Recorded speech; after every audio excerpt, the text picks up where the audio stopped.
Здравствуйте! Сегодняшний выпуск не столько про новости, сколько про их последствия и возможные перспективы. Попробуем найти ответ на вопрос «доколе?», в надежде, что старая шутка про «до него и будет» так и не станет пророческой. Это реальные новости на канале «Страна для жизни». Ровно год назад, 16 августа, все мы увидели и осознали, как нас много.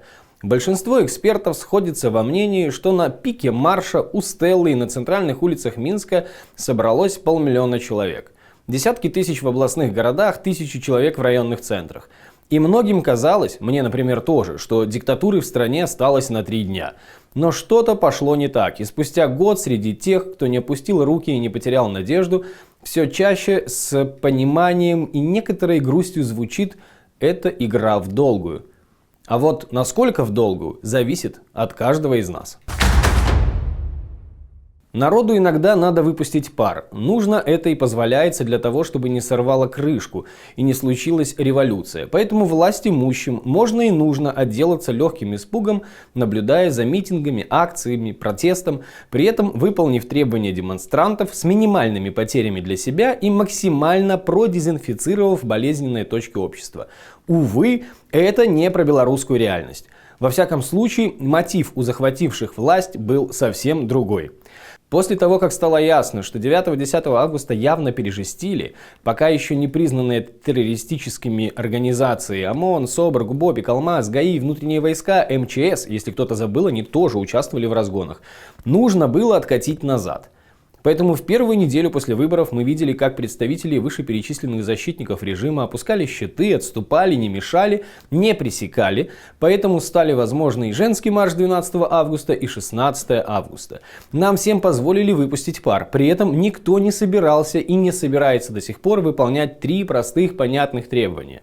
Остановить насилие, выпустить всех политзаключенных, а на сегодняшний день их больше 600. И это только официально признанных таковыми. И здесь есть вопросы к весне и другим правозащитным организациям, потому что за год было заведено по политическим мотивам более 4000 уголовных дел. Ну и третье требование – уход Лукашенко. Да, именно так и звучало и звучит. Уход Лукашенко. Не отставка, не призыв к силовикам арестовать и судить. Уход. Стоит признать, что на данный момент все большее число граждан возлагает надежду на естественный уход. И в подтверждение своих ожиданий и мечт ищут на кадрах, снятых после 8-часового сидения на стуле, после чего, откровенно говоря, непослушные ноги и хромота неудивительны. Кто-то надеялся на сбыточность предсказаний гадалок, в том числе на картах Таро. Кстати, количество запросов и просмотров видео на эту тему возросли в 1000 раз после прошлогодних событий. А кто-нибудь из вас 16 августа 2020 года думал о том, что через год власть по-прежнему будет удерживать проигравший на выборах? Расскажите об этом в комментариях.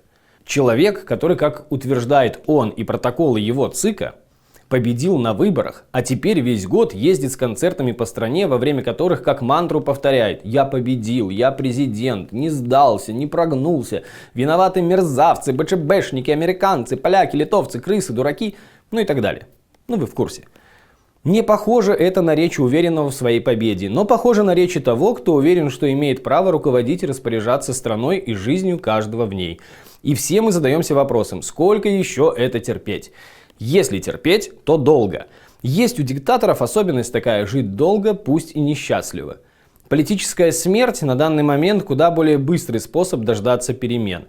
И как бы не хотелось сказать, так ведь уже... Лукашенко давно политический труп. Увы, душок от разлагающейся диктатуры не говорит о ее летальном исходе. В прошлом году, в августе, на заводе МЗКТ, и в тот момент, когда МАЗы выехали на улицы города, когда Азот был не в цехах, когда Нафтан и многие другие крупные предприятия сверялись с озвученными результатами, сверяли свои голоса с теми результатами, которые им сказали с телевизора, вот тогда Лукашенко перемещался исключительно на вертолете, потому что испугался, и испугался сильно. Говорят, что история не терпит сослагательного наклонения. А вот если бы мы тогда... Поэтому надо думать. А вот что, если мы сейчас? И главное, что мы сейчас? Что мы можем сделать? Не хочу показаться банальным, но если у вас будет другой рецепт, пишите в комментарии, делитесь. Но сейчас, при всей поддержке Европы, США, Канады, ситуацию внутри Беларуси могут решить только белорусы. Самый бескровный и безболезненный вариант – это забастовка. Те, кто ждут и надеются на санкции, которые должны добить режим, увы, расстроится их неторопливым эффектом. Санкции, введенные Европой, и санкции, которые возобновили Соединенные Штаты, пока не дают ощутимого эффекта. Хотя стоит признать, что паника в рядах чиновников нарастает. И все чаще от слов «санкции помогут нам и укрепят нашу экономику», сдавленные галстуками, тесными пиджаками и синими пальцами прибегают к попыткам заставить Европу отказаться от санкций ввиду страданий белорусского народа, которые записываются на камеру и проговариваются рабочими по выше жесточайшему требованию начальства. Истерика, хамство и бравада Лукашенко по этому поводу – это не только обида, но и повод понимать, что санкции все же возымеют эффект в обозримом будущем. Особенно это касается нового пакета санкций от США, в котором 23 фамилии и 21 юрлицо, который появился в считанные дни после визита Тихановской в Белый дом. Вот те самые новые санкции США заработают в лучшем случае в декабре, в худшем после рождественских каникул и прочих праздников, в очень плохом случае и того позже. А после того, как санкции официально вступят в силу, возможно, и норвежская Яра откажется от сотрудничества с Белкалием. Во всяком случае, руководство норвежской компании после встречи со Светланой Тихановской обещало пересмотреть свое решение не разрывать контракты и сотрудничество с Беларусь-Калием. Потому что на последнем, без яровских закупок, пострадают шахтеры. И вновь будем ждать, что вот-вот у режима деньги закончатся. Грустная правда в том, что на себя, на красивую жизнь у режима деньги закончатся гораздо позже, чем на нищенское существование граждан. Что же делать? Во-первых, перестать задавать этот вопрос всем, кроме себя самого. Ответ можно найти в несколько кликов в Google. Огромное количество различных инициатив. А говорить, что это все бессмысленно и надеяться, что кто-то что-то сделает, пока вы посмотрите и подождете, это по сути поддерживать нынешнее положение дел. Действие может быть любым. От лайка и комментария под этим видео или под любым другим видео независимых медиа. Потому что эти ваши действия помогают продвигать видео, а их увидит большое количество сомневающихся, колеблющихся и даже свято верующих в монархический режим. Можно писать письма политзаключенным. Письма поддерживают их и раздражают тех, кто их передает. Можно вступить в крупные инициативы, такие как Рабочий рух, План Перамога. О последнем больше можно узнать на канале Байпол. Подпишитесь, если еще не подписаны на них.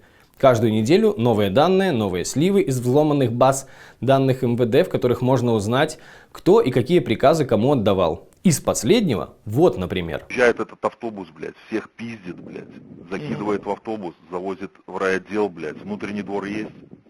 Внутренний двор есть. Во внутреннем дворе, блядь, они все лежат мордой в асфальт, блядь. Вот и вся работа, блядь. Понятно. Ну они, допустим, в парке, там есть люди, там женщины, которые просто находятся, реально не имеют... Вы знаете эту категорию, блядь. И женщины, которые просто находятся, они тоже очень охуенно, блядь. Это по моему опыту за эти дни, блядь, подливают масло в огонь, блядь. Может быть, тем, что их не задерживают, блядь, начинают пиздеть, блядь.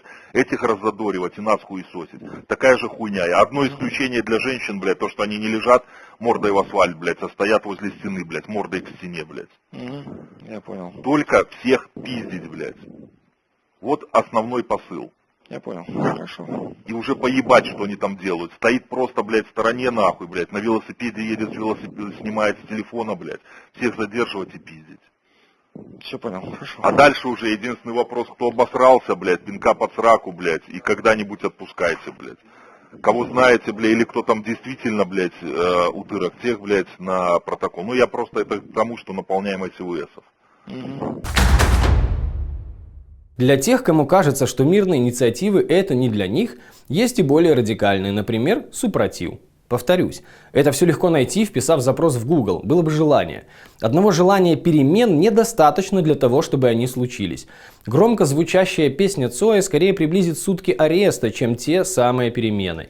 Как и случилось с православным священником Жодина, где на сутки посадили иерея Иоанна Тютюникова. Он открыто и не боясь говорил о том, как правильно поступать в соответствии с христианством. Его вечером задержали гаишники за то, что в машине у него играла песня перемен. А проезжая, он сказал им «Живе Беларусь!». В итоге суд земной приговорил священнослужителя к 10 суткам ареста. Ибо на территории Беларуси сколько на чашу добра не положи, о райской жизни все равно не мечтай. Убогие законы и их исполнители не терпят инакомыслия и инаковерия. Степан Латыпов за то, что раздавал девушкам цветы, и на площади перемен попросил людей в погонах и масках представиться, получил 8,5 лет колонии усиленного режима. И это всего несколько примеров за последние дни.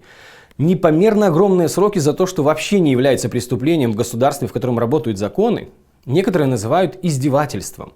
Осмелюсь предположить, рассматривать это стоит не как издевательство, а как вполне понятный приказ по зачистке гражданского общества на случай следующих выборов. В 2020 году или в начале 2021, по словам захвативших власть, должен состояться референдум, на котором перепишут Конституцию, а затем в 2025 очередные выборы, на которые вновь по просьбе народа выдвинет свою кандидатуру пересидевший кандидат. И к этому моменту все узнаваемые лица, те, у кого есть влияние хоть какое-то, у кого есть поддержка, по-прежнему будут за решеткой. Новые не появятся, потому что будет страшно, ведь такой печальный пример был в 2020-2021 годах. Грустно, но думать, что обезумевший от власти откажется от нее добровольно, это как верить в карты Таро и гадания на скорый уход не с поста, а в мир иной. Зачем переписывать Конституцию, если эта Конституция не работает? Затем, что если это случится и затем произойдут перемены, и к власти придут те, кто постоянно повторяет, что важно действовать в правовом русле. Вот эти вот люди, они будут долго отменять очередную неконституционную реформу Конституции. А значит, будет время для заинтересованных найти пути отступления. С другой стороны, надо как-то понимать, что Лукашенко на самом деле не заинтересован. Ему не нужен ни референдум, ни новая Конституция. Это нужно его кремлевскому другу. И вновь вопрос, зачем? Затем, чтобы избавиться от Лукашенко красиво. Путин, оказав поддержку Лукашенко, попал в немилость к белорусам. Прийти и спасти граждан Беларуси, как того недавно просил Агурбаш, не получится. Вливать деньги на поддержание очередного дотационного региона, в котором тебя ненавидят, это не вариант. Вариант – слить Лукашенко красиво. Как утверждают прикремлевские аналитики, среди белорусских силовиков немало тех, кто на самом деле готов надеть на Лукашенко наручники, а после занять какой-нибудь пост в МВД РФ. И среди рядовых сотрудников белорусских силовых структур хватает тех, кто с радостью будет встречать полную интеграцию и новые кокарды. Но это тоже не вариант. Ведь в случае ухода Лукашенко в Беларуси нет ни одного кандидата, который устроил бы Кремль и белорусов. Ни одного. Политическое поле зачищено настолько, что, по сути, любой кандидат на пост президента, который может получить большинство голосов, это потенциальная несговорчивая проблема для Кремля. И даже настаивать на освобождении Бабарика нет смысла, ведь его Кремль на данный момент рассматривает как национально ориентированного политика. Вот и остается Конституция с ограниченными полномочиями президента и безграничными полномочиями парламента, в которой гораздо проще провести одну-две партии с лидерами, которые будут устраивать Кремль. А дальше думайте сами. На днях в Беларуси начинаются совместные с Россией военные учения «Запад-2021». Учения были запланированы давно, еще до событий прошлого года, и это одна из причин не переживать по поводу оккупации и незапланированной интеграции. Надеяться, что белорусская армия защитит нас или себя, не приходится. Когда-то Задорнов говорил, что российская армия давно опасна не в бою, а в учениях. Это же относится и к нашей белорусской. В случае чего она вряд ли сможет защитить себя, не то чтобы даже страну. Вот, например, командующий ВВС и войсками ПВО Игорь Голуб насчитал 3 провокации в воздушном пространстве с августа прошлого года. Об этом он заявил в эфире одного пропагандистского телеканала. Радостно отрапортовал, что все провокации удалось предотвратить. Из 3 провокаций рассказал, правда, только об одной. Видимо, на 2 остальные не хватило фантазии. В общем, доложил, что из Литвы летели воздушные шары, а на них страшная угроза БЧБ флаг. Но не только подвигами славится армия. Вот что рассказали нам военные о том, как происходила подготовка к учениям. Это будет цитата. «Чтобы отправить исправную технику и нормально провести учения, пришлось разукомплектовать боевые машины из состава сил немедленного реагирования. Такое было и раньше, но всегда запчасти брали из другого дивизиона, который на дежурство не заступает. На крайний случай из дивизиона, где техника на хранении стоит. Машины красили, кстати, в последний день, чтобы более-менее красивыми поехать на учения, ведь краску не выдают, как положено на сезонное обслуживание, ну или когда это действительно надо. Выдали, чтобы на учениях россияне всю эту ржавчину не видели. Вот такая военная показуха, резюмировали ее участники. Вернемся к главному вопросу, что же делать? Что делать для того, чтобы добиться ухода Лукашенко и прихода к власти переходного правительства во главе с тем кандидатом, за которого отдали голоса большинство белорусов? Политологи, экономисты, эксперты говорят, что самый простой, бескровный выход – это забастовка. Бастующие рабочие, даже если не убьют режим экономически, добьют его морально. Для того, чтобы забастовка получилась, нужно, чтобы сотни тысяч белорусов зарегистрировались в рабочем рухе. Пока рабочий рух не может похвастаться такими цифрами. Возможно, потому что многие разочаровались друг в друге в прошлом году из-за того, что забастовка не получилась такой масштабной и продолжительной, как хотелось бы. Ну и как нужно было бы.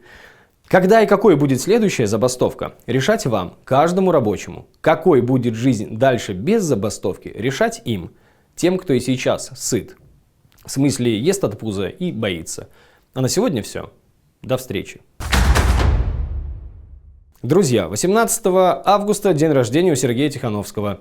Мы внизу под этим видео оставим ссылку на то, как, зачем, где, когда, каким образом можно его поздравить.